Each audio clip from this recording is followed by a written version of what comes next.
students, welcome back to your online classes. Students, how are you? I hope you all are fine and doing well. Students, previous video के माध्यम से हम लोगों ने शब्द विचार के विषय में पढ़ा था। शब्द किसे कहते हैं और शब्द के कितने भेद होते हैं। स्टूडेंट, शब्द के कितने भेद होते हैं? शब्द के 4 भेद होते हैं। कौन कौन से? अर्थ की दृष्टि से शब्द के भेद, सेकेंड वन व्युत्पत्ति बनावट के आधार पर शब्द के भेद, थर्ड वन स्रोत के आधार पर शब्द के भेद और फोर्थ वन प्रयोग के आधार पर शब्द के भेद। स्टूडेंट्स, अर्थ के आधार पर शब्द के कितने भेद होते हैं? 2 भेद, सार्थक और निरर्थक। व्युत्पत्ति बनावट के आधार पर शब्द के कितने भेद होते हैं? 3 भेद, रूढ़, यौगिक और योग रूढ़। और स्रोत के आधार पर शब्द के कितने भेद होते हैं? 4 भेद, तत्सम, तद्भव, देशज और विदेशी। लास्ट वन है हमारा प्रयोग के आधार पर शब्द के भेद।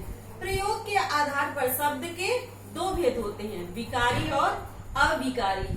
विकारी शब्द के अंतर्गत 4 भेद हैं, संज्ञा, सर्वनाम, विशेषण और क्रिया। और अविकारी शब्द के अंतर्गत भी 4 भेद हैं। कौन कौन से? क्रिया विशेषण, संबंध बोधक, समुच्चय बोधक और विस्मयादि बोधक। ओके स्टूडेंट्स, विकारी शब्द किसे कहते हैं? विकारी शब्द अर्थात जिन शब्दों का परिवर्तन होता है लिंग, वचन और कारक के अनुसार, जिसका रूप विकृत होता है, जिसके रूप में परिवर्तन होता है, उसे विकारी शब्द कहते हैं। और अविकारी शब्द क्या है?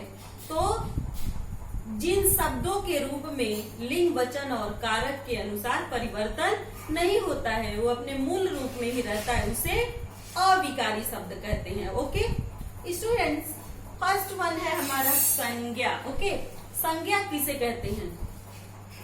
संज्ञा किसी व्यक्ति, वस्तु, स्थान, जाति, भाव, गुण के नाम को संज्ञा कहते हैं। जैसे लड़का, लड़की, विद्यालय, किताब, सुंदर आदि। अब हम एक उदाहरण देंगे आपको। राम घर जाता है। ओके, राम घर जाता है। ओके, फिर सेकंड वन है गीता घर जाती है। इस वाक्य में आप देखेंगे कि राम क्या है? एक वचन है और क्या है? पुल्लिंग है। और गीता एक वचन है और क्या है? स्त्रीलिंग है।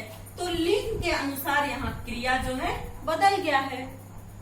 ये राम घर जाता है तो पुल्लिंग के अनुसार यहाँ का क्रिया है, और गीता घर जाती है तो स्त्रीलिंग के अनुसार इसकी क्रिया है। लेकिन अविकारी शब्द में जो संबंध बोधक, समुच्चय बोधक, क्रिया विशेषण, विस्मयाद बोधक के जो शब्द होते हैं वो अपने मूल रूप में ही रहते हैं। वो लिंग, वचन और कारक के अनुसार बदलते नहीं हैं। ओके, सेकेंड वन है सर्वनाम। ओके स्टूडेंट, सर्वनाम किसे कहते हैं? सर्वनाम किसे कहते हैं? तो संज्ञा के स्थान पर प्रयुक्त होने वाले शब्द को सर्वनाम कहते हैं। ओके, सर्वनाम क्या है? जैसे तू, वह, हम आदि। जैसे हम घर जाएंगे, क्या है? हम क्या है? बहुवचन है, तो क्रिया भी बहुवचन के अनुसार होगा। तुम घर जाओगे, क्या है? एक वचन है, तो इसकी क्रिया भी एक वचन के अनुसार होगा। अब आता है हमारा विशेषण। ओके, विशेषण क्या है? संज्ञा, सर्वनाम की विशेषता बताने वाले शब्द को विशेषण कहते हैं। जैसे रमा अच्छा गाती है। रमा अच्छा गाती है। ओके, गाती है। रमा क्या है? स्त्रीलिंग है। और अच्छा क्या है? विशेषण है। कैसा गाती है? अच्छा गाती है। ओके, और गाती है क्या है? क्रिया है। ओके, और सुरेश, सुरेश अच्छा गाता है। ओके, अच्छा गाता है। ओके, अब हमारा रमा अच्छा गाती है। जो पहला वाक्य है वो रमा क्या है? स्त्रीलिंग है। और अच्छा क्या है, विशेषण है, और गाती है क्या है, क्रिया है। सुरेश अच्छा गाता है, सुरेश क्या है, पुल्लिंग है, अच्छा विशेषण है, और गाता है क्या है, क्रिया है। तो यहाँ भी हम देखेंगे कि जो विशेषण है वह लिंग, वचन और कारक के अनुसार बदल गया है। ओके, लास्ट हमारा क्रिया है। क्रिया किसे कहते हैं, जिस शब्द से किसी काम का करना या होना पाया जाए उसे क्रिया कहते हैं। जैसे वह जाता है या वह घर जाता है, वह घर जाता है। ओके, जाता है, तो जाता है क्या है, क्रिया है, और वह घर जाती है। ओके, तो इसमें भी क्या है, इस सेंटेंस में भी, वाक्य में क्या है, पुल्लिंग और स्त्रीलिंग के अनुसार क्रिया जो है बदल गई है। ओके, लिंग और वचन, लिंग वचन और कारक के अनुसार जो जिसके रूप में परिवर्तन होता है वो क्या है, विकारी शब्द है।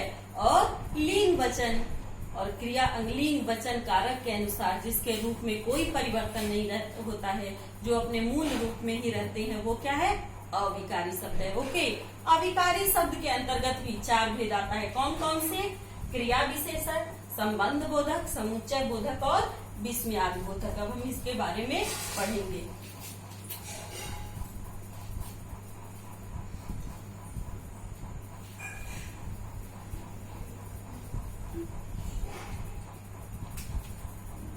क्रिया विशेषण। ओके, क्रिया विशेषण।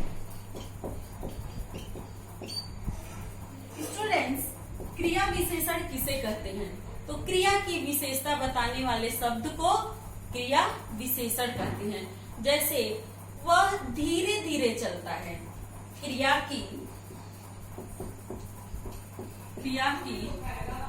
विशेषता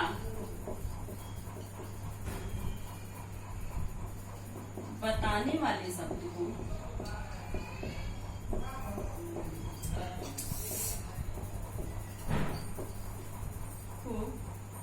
क्रिया विशेषण कहते हैं।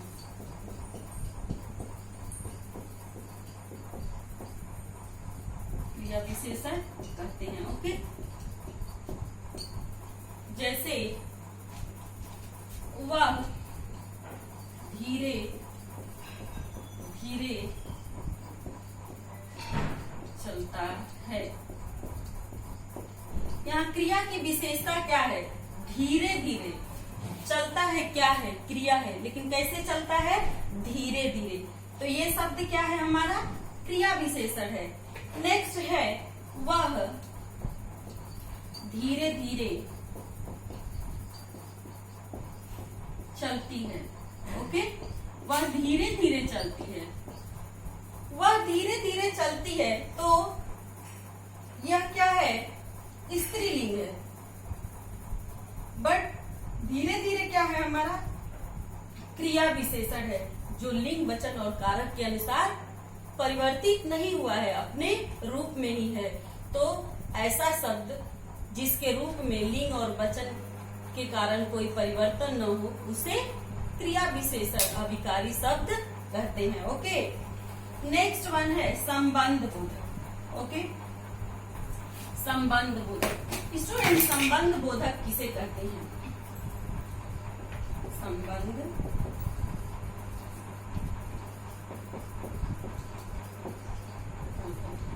ओके, संबंध बोधक किसे कहते हैं, तो वे शब्द, संबंध बोधक वे शब्द हैं जो संज्ञा या सर्वनाम का वाक्य के दूसरे शब्दों के साथ संबंध बताते हैं। जो शब्द संज्ञा या सर्वनाम का वाक्य के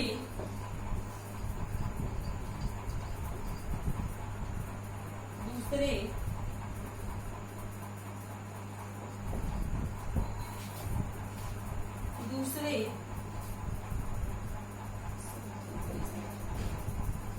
के साथ संबंध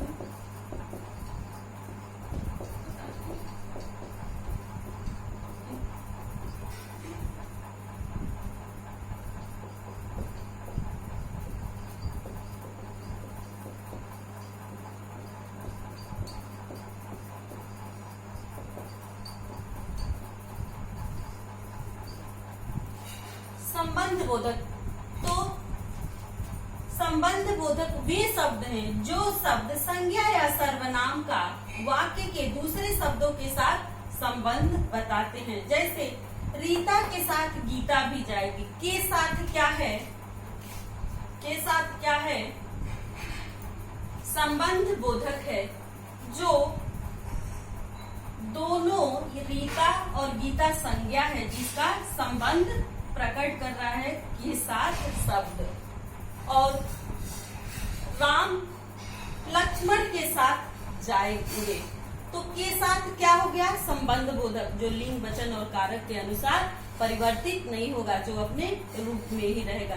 थर्ड वन है समुच्चय बोधक। समुच्चय बोधक किसे कहते हैं, वे समुच्चय बोधक वे शब्द हैं जो विभिन्न पदों, वाक्यों अथवा वाक्य खंडों को जोड़ते हैं।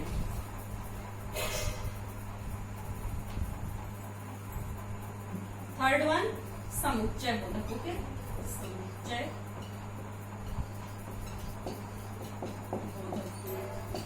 समुच्चय बोधक को योजक शब्द भी कहते हैं। ओके, ये वे शब्द हैं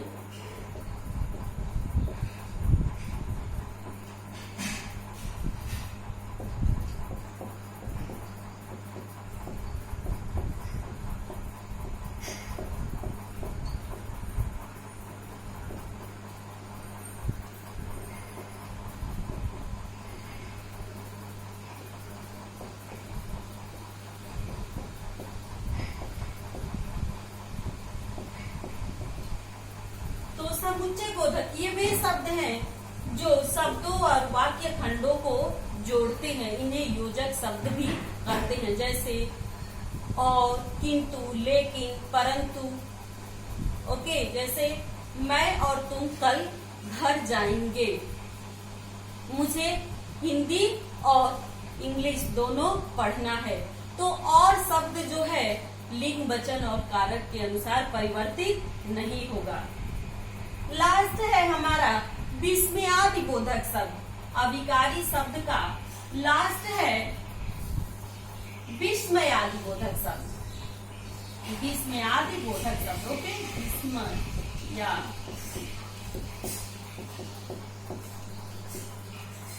विस्मयादि बोधक शब्द। स्टूडेंट्स, विस्मयादि बोधक शब्द किसे कहते हैं, तो ये वे शब्द हैं जो बोलने वाले के मन के भाव को प्रकट करते हैं। जैसे आश्चर्य, घृणा, प्रेम आदि। ओके, जैसे हाय, वह गिर गया। हाय क्या है, मन के भाव को व्यक्त किया गया है। मन में किसी के गिरने से दुख है। ओके, हाय वह गिर गया और हाय वह गिर गई। तो दोनों में क्या है, एक पुल्लिंग है और एक स्त्रीलिंग है, लेकिन लिंग वचन और कारक के अनुसार समुच्चय बोधक शब्द में भी कोई परिवर्तन नहीं हुआ है। ओके, इस प्रकार अर्थ का चौथा भेद क्या है, शब्द का चौथा भेद जो है प्रयोग के आधार पर शब्द का भेद है, जिसके अंतर्गत दो भेद हैं, विकारी और अविकारी। विकारी शब्द के अंतर्गत चार भेद हैं, संज्ञा, सर्वनाम, क्रिया विशेषण। और अविकारी शब्द के अंतर्गत भी चार भेद हैं। कौन कौन से, क्रिया विशेषण, संबंध बोधक, समुच्चय बोधक और विस्मयादि बोधक। आज का हमारा टॉपिक यही है। Thank you.